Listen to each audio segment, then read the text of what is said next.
옛날에 하루 1년에 한 몇 번 정도 차례를 지내는지 여러분 기억하십니까?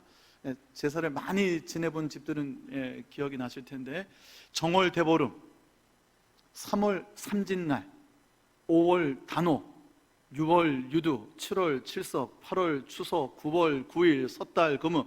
아이고야. 기억이 새록새록 하십니까? 그 사당을 모실 때는요, 많게는 31번 정도 제사를 드리기도 한답니다. 종갓댁 며느리로 시집가서 평생을 1년에 수십 번씩 제사를 드렸어요 하는 분들의 얘기를 가끔 듣기는 합니다.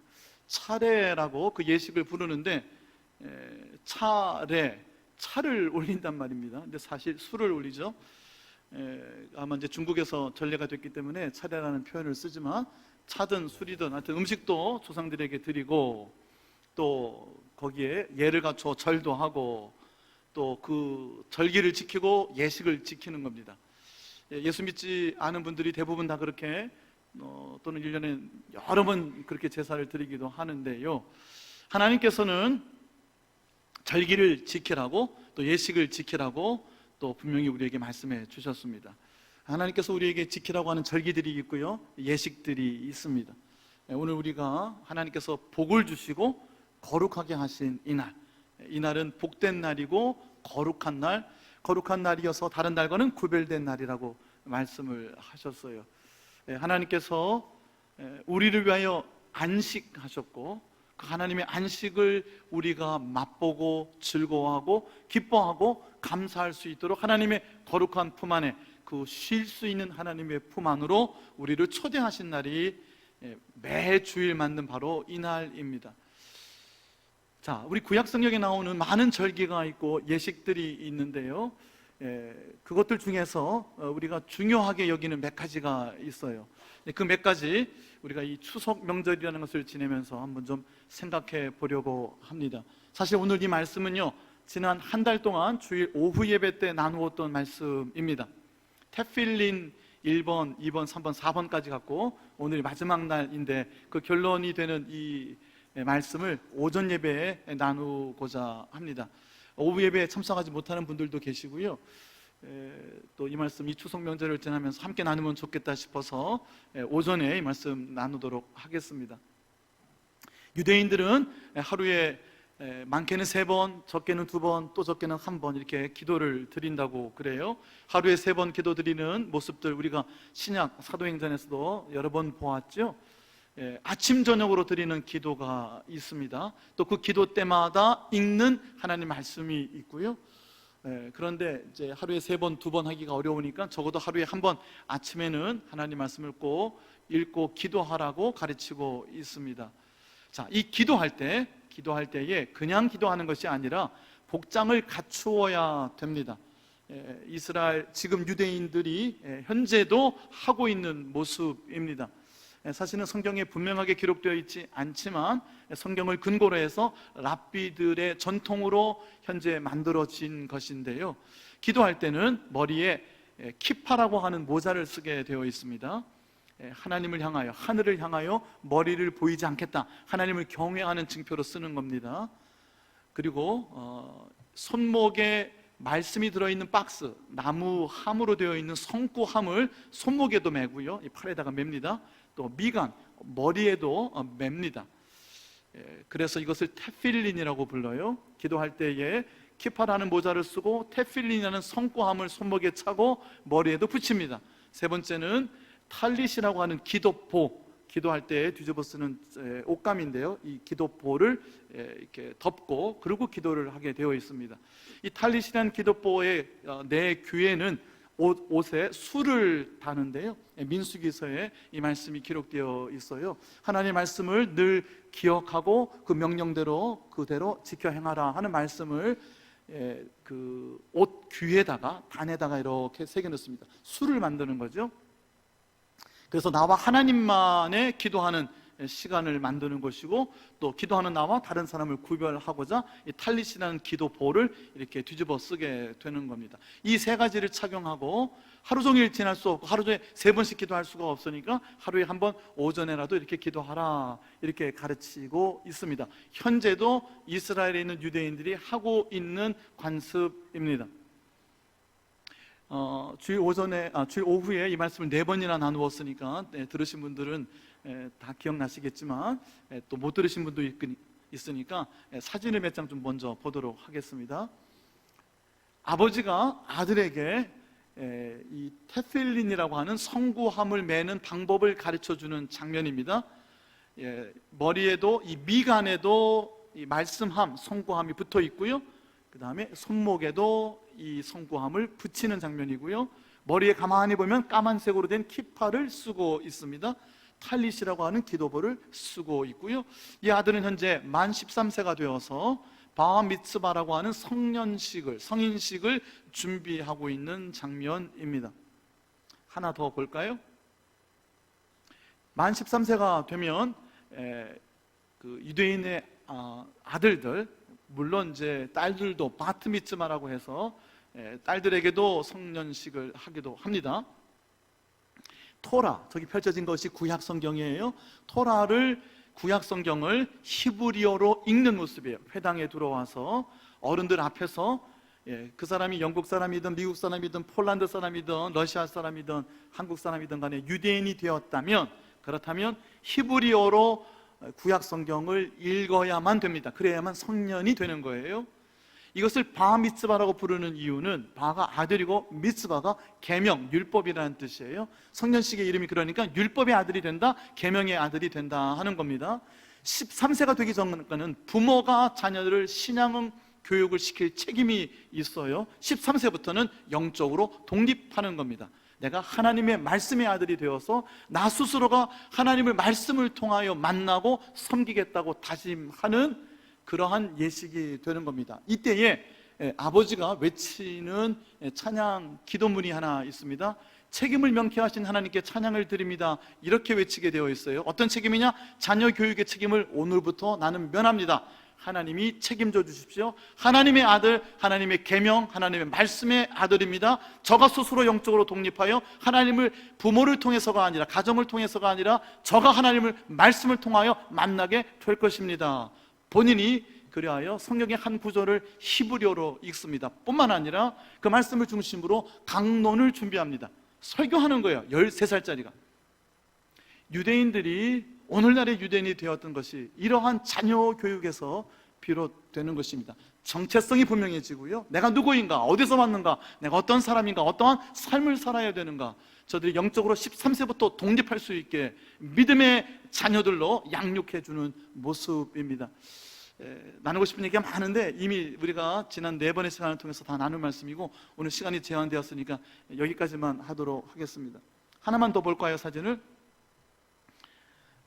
이스라엘은 남자고 여자고 전부 다 군대를 가야 됩니다. 전부 다 징병이 되죠. 군인입니다. 군인인데 기도하는 시간에 키파를 쓰고 테필린을 미간에 붙이고 손목에 메고, 그리고 성경 토라를 읽고 있는, 기도하는 모습입니다.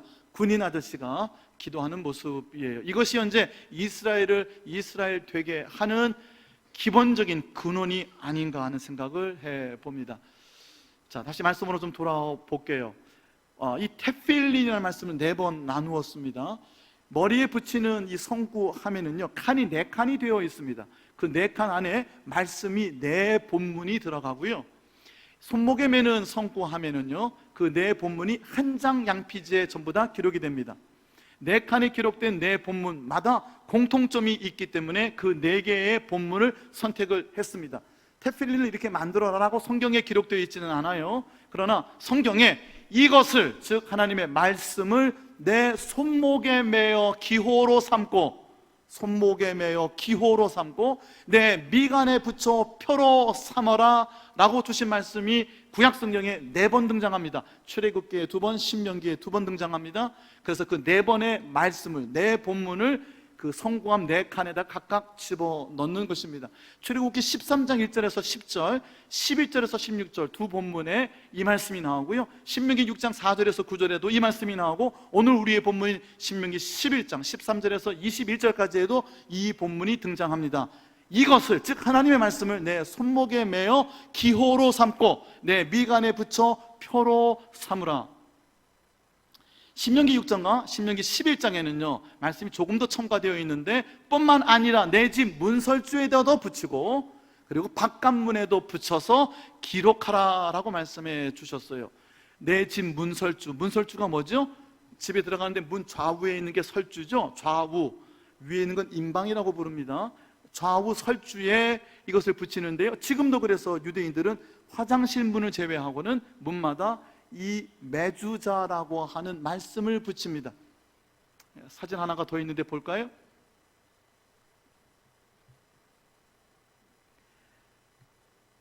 들어가는 문 오른쪽에 손이 닿을 만한 위치에 하나님의 말씀을 넣습니다. 이 말씀은 신명기 6장 4절에서 9절까지 있는 쉐마 한 구절만 집어넣습니다.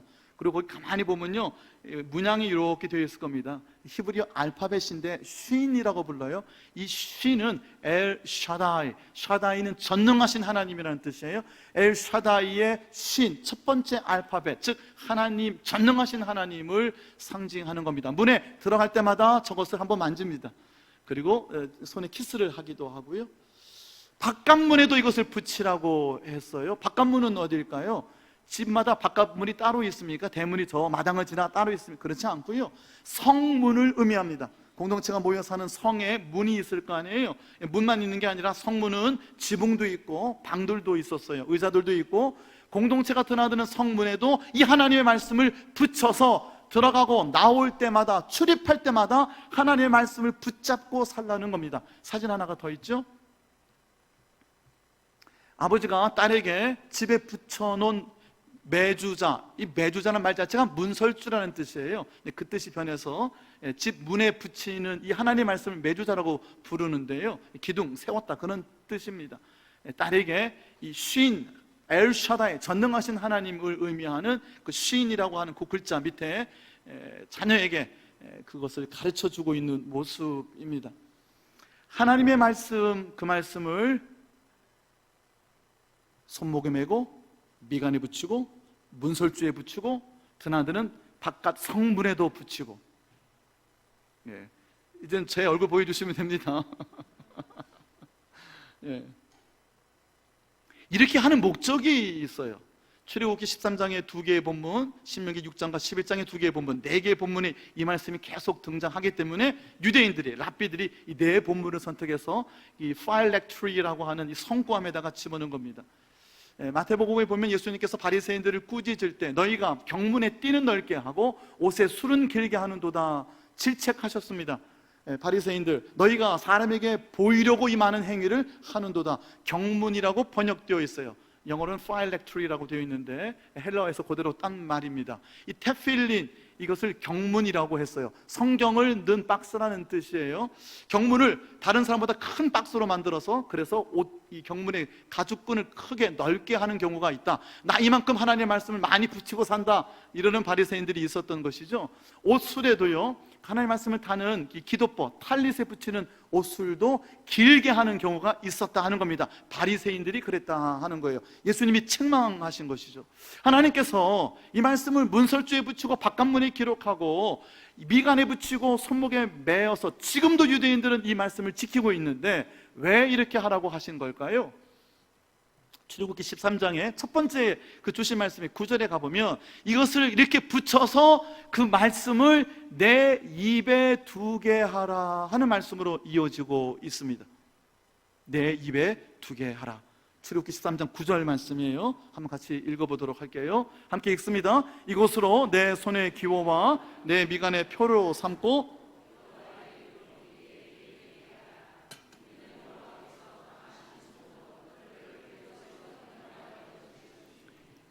전능하신 하나님, 엘샤다이, 전능하신 하나님의 강한 손으로 출애굽, 구원시켜 주셨다. 우리의 삶을 지키고 보호하시고 인도하시는 하나님, 그 하나님의 전능하신 손, 그 하나님을 기억하기 위하여 손의 기호와 미간의 표로 삼아서 결국 그것이, 그 하나님의 말씀이 내 입에 있게 하라 하는 겁니다. 바리새인처럼 크게 만들고 길게 만들고 폼 잡고 보여주라는 것이 아니라 입술 위에 올리라 하는 것이에요. 시편 1편이 행복한 사람에 대해서 말씀하고 있죠. 악인의 꾀를 쫓지 아니하고 죄인의 길에 서지 아니하고 오만한 자의 자리에 앉지 아니하고 2절 오직 여호와의 율법, 하나님의 말씀을 delight, 즐거워하여. 거긴 passion, 그 다음에 기쁨, 열정, 하페트라는 단어가 모든 것을 다 가지고 있어요. 내 열정이, 내 desire, 내 관심이, 내가 바라는 것이, 내 동기가, 내 의욕이 어디에 있냐는 거예요. 오직 여호와의 율법을 즐거워하여 그 말씀을 주야로 묵상하는 자로다. 거기서 묵상한다는 것이 머릿속으로 상념한다는 뜻이 아니고요, 하가다라는 말은 입술로 조용히 읊조린다는 거예요. 입술 위에 그 말씀을 둔다는 거예요. 하나님, 여호와 하나님께서 지금부터 영원까지 나의 출입을 지키시리로다. 시편 121편 2절의 말씀이에요. 드나들 때마다 그 메두자를 잡았던 손, 여러분 부적같이 쓰는 유대인들도 있어요. 제가 이 말씀 나눌 때 윤장대를 말씀을 드렸죠. 만이회일이라는 불가에서 그 경북 예천인가 영천인가, 제가 지명을 잘 모릅니다. 거기 가보면은 800년 된 보물이 있는데 그거 한 바퀴 돌면은 소원 성취하고 두 바퀴 돌리면은 번뇌가 끊어지고 뭐 해탈하고 뭐 그런다는 게 있다는 거 아니에요. 윤장대라는 게 있다는 거 아닙니까? 장이라는 게 감추어졌다는 거예요. 박스 안에다가 8만 대장경을 다 집어넣고 그것을 수레로 이렇게 돌리기 시작하면 8만 대장경은 언제 읽습니다. 불경 읽을 시간 없죠. 무슨 글자인지도 모르죠. 그러니까 불경 집어넣고 그 박스를 내가 돌리면, 한 바퀴 돌면 한 바퀴를 돌린 공덕이 쌓여지고 두 바퀴를 돌리면 두 바퀴 돌린 공덕이 쌓여지고 그런다는 거예요. 그냥 돌리는 게 아니라 주문을 외워가면서, 맨추라라고 하는 주문을 외워가면서 그걸 돌리는 게 불가가 하는 공덕의 방법이에요. 여러분, 예수 믿는 신앙도 그렇게 믿어야 되겠어요? 성경책 들고 교회 한 번 오면 1도, 교육관까지 가면 2도, 수요일에 오면 3도, 그렇게 됩니까? 아니죠. 경문을 얼마나 크게 할 것이냐, 옷을 얼마나 길게 할 것이냐, 남에게 보여주기 위하여 하는 것을 예수님이 질책하셨어요. 그것을 우리가 손목에 메고 미간에 붙여 기호와 표로 삼는 이유는 단 한 가지입니다. 내 입에 올리기 위하여, 그 말씀을 즐거워하여 주야로 하루 종일 그 말씀을 암송하는 자로다, 그 말씀을 묵상하는 자로다, 그 말씀을 선포하는 자로다. 하나님 말씀이 여러분의 입술 위에 있기를 바랍니다. 입만 열면 내 입에서 어떤 말씀이 쏟아져 나와야 될까요? 입만 열면. 우리가 9월 22일부터 24일까지 전도축제가 있어요. 24일 저녁에 오는 심선미 성도, 장군 귀신인지 뭔지 하여튼 그런 걸 섬겼대요. 아주 센 귀신을 섬겼는데 이 양반이 덩치도 크고요, 그리고 말을 하는 걸 이렇게 들어보니까 그 현직에 계실 때 굉장했을 것 같더라고요. 사람들이 눈도 제대로 못 쳐다봤을 것 같아요. 근데 그분이 간증하는데 이런 얘기 하더라고요. 자기가 자기 남편하고 대화하면 대화의 99%가 욕이었대요. 하나도 안 웃기시죠, 그렇죠? 남의 일이니까. 그렇게 입만 열면 욕이 아니면 대화가 안 되던 삶이었다고 얘기를 하더라고요.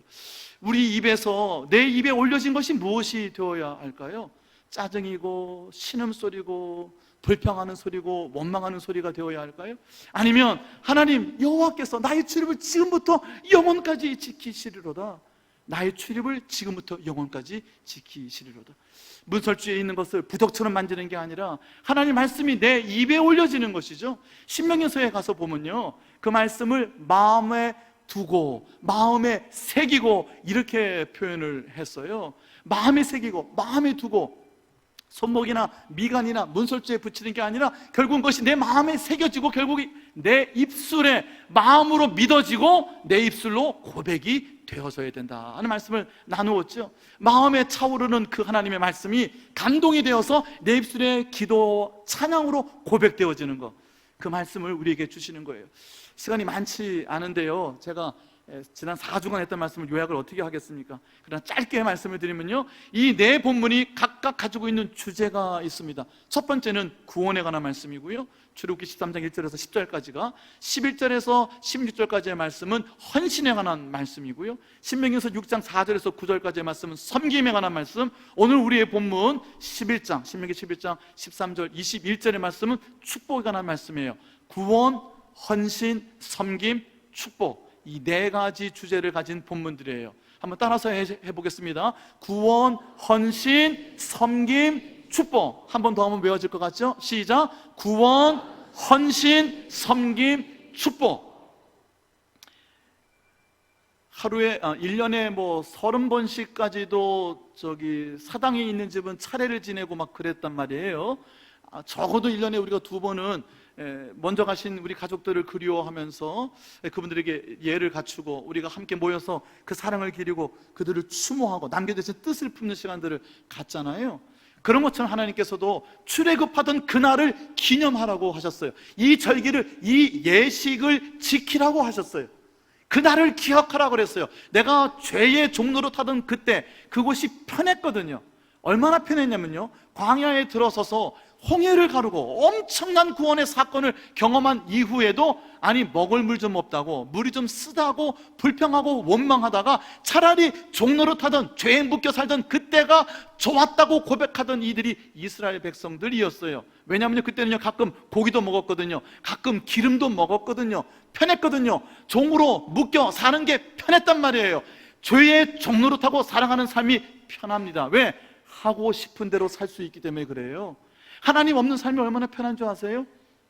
기준이 없는 삶이 얼마나 편한 줄 아세요? 하고 싶은 대로 하면 됩니다. 내가 원하면 그게 선입니다. 내가 하고자 하고 내가 좋아하면 그게 선인 세상이 되어버리는 것이죠. 그런데 하나님께서 구원받은 그날, 출애굽한 그날을 기억하고 그 절기를, 그 예식을, 무교병을 먹는 무교절, 누룩이 들어있지 않은 빵, 급하게 출애굽하느라고 빵을 만들 시간도 없이 그냥 떡반죽을 가지고 그냥 먹었던 그날, 그 예식을 지키고 기억하라고 하시는 거예요. 우리가 다시 되돌아갈 수 없다는 말씀이에요. 4가지 말씀을 손목에 맵니다. 머리에 붙입니다. 문설주에 붙입니다. 바깥문에 붙입니다. 입에 올립니다. 그것은 이겁니다. 우리의 입술로 그 이전의 삶으로 돌아갈 수 없다는 고백이 되어야 하는 겁니다. 죄의 종로로 타는 삶, 이 세상 사람들이 다 타협하고 떠내려가는 삶, 그것이 편합니다. 그것이 어쩌면 성공을 보장해 주는 것도 같습니다. 그렇게 살아야 약은 것 같고 그렇게 살아야 잘 사는 것 같습니다. 그런데 그렇게 살면 죽는 것이라고 하나님 말씀하셨습니다. 구원받은 그날, 출애굽한 그날, 누룩을 제거하라 그랬어요. 썩는 것을 불편한 것을 제거하라고 하셨어요. 그 절기를 지키고 그 예식을 지키라 말씀하신 구원에 관한 말씀, 그것을 손목에, 이마에 붙이는 것이에요. 2번째 말씀은요, 헌신이라고 그랬는데, 그렇게 나를 출애굽하여 구원하여 주신, 나를 선택하여 주신, 나를 자녀로 삼아 주신 하나님 앞에, 그 하나님이 내 생명을 주신 분, 나의 참 아버지 하나님, 내 생명의 주관자, 그가 나의 삶을 생존시켜 주시는 분, 내게 모든 것을 먹여 주시는 분, 예, 하나님 말고는 내 삶의 주관자가 없음을, 하나님 말고 내 삶의 주인이 없음을, 내가 내 삶의 주인이 아니라 하나님이 내 삶의 주인이심을 내가 하나님께 헌신함으로, 드림으로 고백한다는 거예요. 초태생을 구별하여 다 나에게 돌리라고 말씀하셨어요. 2번째 말씀이에요. 처음 난 것은 다 나의 것이니. 어떻게 처음 난 것만 하나님의 것입니까? 생명이, 숨이 붙어있는 모든 것이 다 하나님의 것이죠. 그런데 그 중에 처음 난 것은 다 나에게로 돌리라고, 나 여호와께 구별하여 돌리라고 말씀하셨어요. 특히 장자를, 처음 난 것을, 거기서의 장자, 처음 난 것의 의미는 최선의 것, 최상의 것을 말하는 거예요. 하나님 앞에 나 시간 다 보내고 시간 남으면 가고, 하나님 앞에 내가 쓸 거 다 쓰고 시간 남으면 조금 드리고, 내 삶에 온갖 것으로 가득 차 있고 내 삶은 내 마음대로 살아가다가 시간 나면 하나님 조금 생각하고, 그렇게 살면 안 된다는 거예요. 손목에 붙이고 미간에 붙이고 문설주에 붙이라는 2번째 말씀은 내 생명이 하나님의 것이라고 입술로 고백하라는 거예요. 내 삶의 주인이 누구냐는 거예요. 내 삶의 주인이 내 보스냐, 내 삶의 주인이 바로 너 자신이냐, 내 삶의 주인이, 내 생명의 주관자가 누구냐, 너의 창조주 하나님을 기억하라고 말씀해 주시는 거예요. 하나님께 가장 좋은 것, 가장 최선의 것을 드리라고 말씀해 주시는 거예요. 장자를 하나님께서 전부 다 멸하는 자를 보내셔서 출애굽하는 그날에 다 죽이셨어요. 어린 양의 피를 내서 그릇에 담아 우슬초로 적셔서 문설주와 임방에 발라서 죽음의 사자, 멸하는 자가 넘어가지 아니한 모든 애굽에, 그리고 믿지 아니한 이스라엘, 믿지 않은 사람들, 그 애굽 땅에 살던 사람들의 집은 멸하는 자, 죽음의 천사가 들어가서 모든 처음 난 것, 초태생 장자들을 다 죽였어요. 어떤 뜻입니까? 모든 것이 다 하나님의 손에 있다는 거예요. 하나님이 주관자라는 거예요. 내가 어떻게 할 수 있는 것이 아니라는 거예요. 누가 어떻게 할 수 있는 것이 아니라는 거예요. 내 생명의 주관자가 하나님이심을 철저하게 내 입술에 마음에 새기고 고백을 하라는 겁니다. 여러분, 그래서 가장 최상의 것, 최선의 것을 하나님께 드리는 삶을 어릴 때부터 가르치는 겁니다. 13세가 되어서는 자신의 입술로 내 삶의 최선의 것, 최상의 것을 하나님께 드리겠습니다 라고 고백하게 하는 거예요. 내 삶을 나를 위하여 살지 아니하고 하나님을 위하여 살 수 있도록 삶의 목적을 알려주는 겁니다. 그것이 두 번째 말씀의 핵심이에요. 세 번째 말씀은요, 우리가 잘 아는 신명기서 6장에 있는 말씀이에요. 쉐마 이스라엘, 야훼 엘로헤이누, 야훼 에하드. 여호와 하나님, 그는 우리의 하나님, 우리 가정의 하나님, 우리 공동체의 하나님, 우리 나라와 우리 민족의 하나님, 그 하나님이 우리의 참아버지입니다. 그리고 그 하나님 한 분만이 유일한 하나님이십니다 라고 고백하게 하는 거예요. 내 마음과 뜻과 정성을 다하여, 내 목숨을 다하여 너의 하나님 여호와를 사랑하라 하셨어요. 그 하나님을 사랑하는 그 마음이, 그 마음에 새긴 하나님을 향한 사랑이 우리의 섬김으로 드러나는 것이죠. 예수님에게 서기관들이 묻습니다. 당신의 모든 말씀을 한마디로 줄이면 뭡니까? 결론이 뭡니까? 예수님이 신명기 6장 이 4절에서 9절까지 있는 말씀을 그대로로 인용하셨어요. 너의 마음과 뜻과 정성과 힘을 다하여 너희 하나님 여호와를 사랑하라. 이것이 첫 번째 가는 계명이라. 거기에 내 이웃을 내 몸과 같이 사랑하라는 말씀, 복음을 붙여주셨어요. 그런데 첫 번째 말씀은 하나님을 사랑하라는 말씀이에요. 하나님을 참으로 사랑하느니, 하나님 한 분만이 오직 참된 하나님인 것을 내가 믿고 확신하고 그 하나님을 향한 내 사랑, 그 사랑의 고백이 우리의 섬김 가운데 나타나야 된다는 거예요. 13살이 되어 성년이 되는 아이들은요, 회당의 정회원이 됩니다. 유대인의 회당은 10명의 정회원이 있으면 세워질 수가 있는데 13살이 된 바미츠바를 거친 이 테필린을 묶고 키파를 쓰고 달릿을 쓰고 히브리어로 성경을 읽고 그 다음에 말씀을 통해서 강론을 하고 이 성년의 예식을 지킨 13살 먹은 아이 하나가 있으면 그러면 회당을 구성할 수가 있게 되는 거예요. 10명만 있으면. 자녀들에게 무엇을 가르쳐야 될까요? 우리 자녀들에게 무엇을 가르쳐야 될까요? 이 테필린의 말씀, 이 네 본문마다 등장하는 것이 있어요. 아까 우리가 출애굽기 13장을 보았죠. 13장 9절 말씀입니다. 함께 좀 보도록 할게요. 출애굽기 13장 9절, 구원에 관한 말씀이 있는 말씀이에요. 함께 읽습니다. 시작.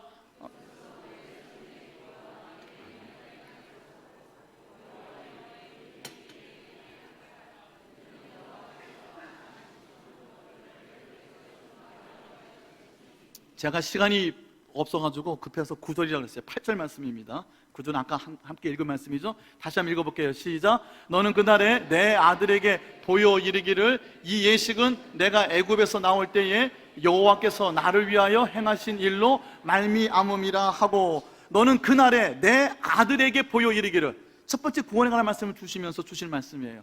이걸 누구에게, 너 혼자만 하라는 게 아니고 아들에게 해줬잖아요. 딸에게 보여줬잖아요. 자녀에게 보여 이르기를 그랬어요. 14절 말씀 읽어볼게요. 13장 14절이에요. 시작. 후일에 내 아들이 내게 묻기를 이것이 어찌 됨이냐 하거든 너는 그에게 이르기를 여호와께서 그 손의 권능으로 우리를 애굽에서 곧 종이 되었던 집에서 인도하여 내실세. 바로가 완악하여 말을 듣지 않았으나 하나님께서 이뤄왔던 권능을 행하셨습니다라는 말씀이 그 뒤에 나와요. 여기에 첫머리가 뭐예요? 내 아들이 내게 묻기를 어찌 된 일입니까? 라고 묻거든 아들에게 가르치라는 거예요. 하나님이 우리를 구원하여 주셨다. 하나님 우리의 생명의 주관자이시다. 하나님 한 분만을 섬기고 하나님만을 마음을 다하여 사랑해야 된다. 하나님께서 우리에게 주신 삶을 살아내야 된다. 그러면 오늘 우리의 본문, 하나님 우리에게 이른 비와 늦은 비에 축복을 주신다는 말씀이에요. 이것을 백성들이, 이스라엘의 백성들이 자녀들마다 가르쳤던 겁니다. 신명기 6장과 신명기 11장에는 어떻게 되어 있어요? 너희 자녀에게 이것을 가르치며 길에 앉아 있을 때든지 서 있을 때든지 누워 있을 때든지 일어날 때든지 갈 때든지 들어올 때든지 이 말씀을 강론하며, 누구에게? 자녀에게 이 말씀을 강론하며 손목에 메고 미간에 붙이고 문설주에 붙이는 이유가 뭐라고요? 마음에 새기고 입술에 올리기 위함입니다. 그래서 무엇입니까? 내 자녀들에게 가르치라는 거예요. 13살까지 이것을 가르칩니다. 그리고 13세부터는 자신이 하나님을 말씀을 통해 직접 만나도록 13세까지 12세까지 이것을 가르친다 하는 거예요. 오늘 본문 이제 결론으로 와볼게요. 오늘 11장 본문으로 와보세요. 거의 다 끝났습니다. 13절 말씀, 우리가 18절부터 이 말씀을 읽었는데요, 이 말씀을 제가 앞에서 드린 말씀 다른 세 가지 주제와 다 함께 묶어서 설명을 해드렸어요. 신명기 11장 13절 말씀 같이 한번 볼게요. 같이 한번 읽어봅시다. 시작. 내가 오늘 너희에게 명하는 내 명령을 너희가 만일 청종하고 너희의 하나님 여호와를 사랑하여 마음을 다하고 뜻을 다하여 섬기면, 자, 여기까지가 이 네 가지 테필린을 손목에 미간에 붙이고 입에 올리고 마음에 새기는 그것을 의미하는 거예요. 하나님의 말씀을 청종하고 하나님의 말씀을 잘 듣는다는 거예요. 여기다 붙이고 이마에도 붙이고 문설주에도 붙이고 마음에 새기고 입술에 올려서 그 말씀을 잘 듣는 거예요. 그리고 그 말씀대로 하나님을 사랑하고 그 말씀대로 하나님을 섬기고 그 말씀대로 하나님께서 내게 주신 삶을 살아내기 시작하면 하는 뜻이에요. 그러면 14절 이하에 하나님이 축복을 주신다는 거예요. 때를 따라 이른 비에 축복을 주시고 늦은 비에 축복을 주실 것이요 곡식과 기름과 포도주의 축복을 주실 것이다. 14절의 말씀이에요. 너희가 먹고 배부를 것이라고 말씀해 주셨어요. 지난주에 시편 104편을 나누었죠. 시편 104편 15절의 말씀이 그런 말씀이 있었습니다. 우리의 포도주, 우리의 마음을 기쁘게 하는 포도주, 우리의 얼굴빛을 윤택하게 하는 기름, 우리의 마음에 힘을 주는 곡식, 하나님 우리에게 주시는 사랑의 축복의 징표들이에요. 이른 비와 늦은 비, 곡식과 포도주와 기름, 어떤 이들에게 주느냐? 이 하나님의 말씀을 손목에 메고 미간에 붙이고 문설주에 붙이고 마음에 새기고 입술에 올리며 그것을 통하여 자녀들에게 가르치는 자들. 자녀들이 하나님 아버지께서 우리를 어떻게 인도하셨습니까? 아버지 어떻게 된 일입니까? 어머니 어떻게 된 일입니까? 라고 물을 수 있게 하라는 거예요. 추석에 가족들이 모여서 어떤 얘기들을 하셨어요? 명절에 모이면 가족들이 어떤 얘기를 합니까? 우리 집안을 돌봐주고 살펴주는 분들은 돌아가신 조상들입니까? 차례상에 있는 거 드시고 와서 우리를 도와주는 분들은 아니잖아요. 우리를 누가 챙겨줍니까? 우리의 생명을 주신 분은 누구죠? 우리의 생존을 유지시켜 주시는 분 누구시죠? 우리의 출입을 지금부터 영원까지 지키시는 분은 누구신지를 내 삶에 생생하게 경험한 하나님을 만난 경험들을 자녀들에게 가르쳐 주라는 거예요. 자녀들이 아버지 어머니 어찌 될 일입니까? 라고 물을 수 있게 하라는 거예요. 그럴 때에 내가 만난 하나님을 알려주라는 겁니다. 이것이 이 절기를 지키라, 이 예식을 지키라 하는 하나님의 말씀의 뜻인 거예요.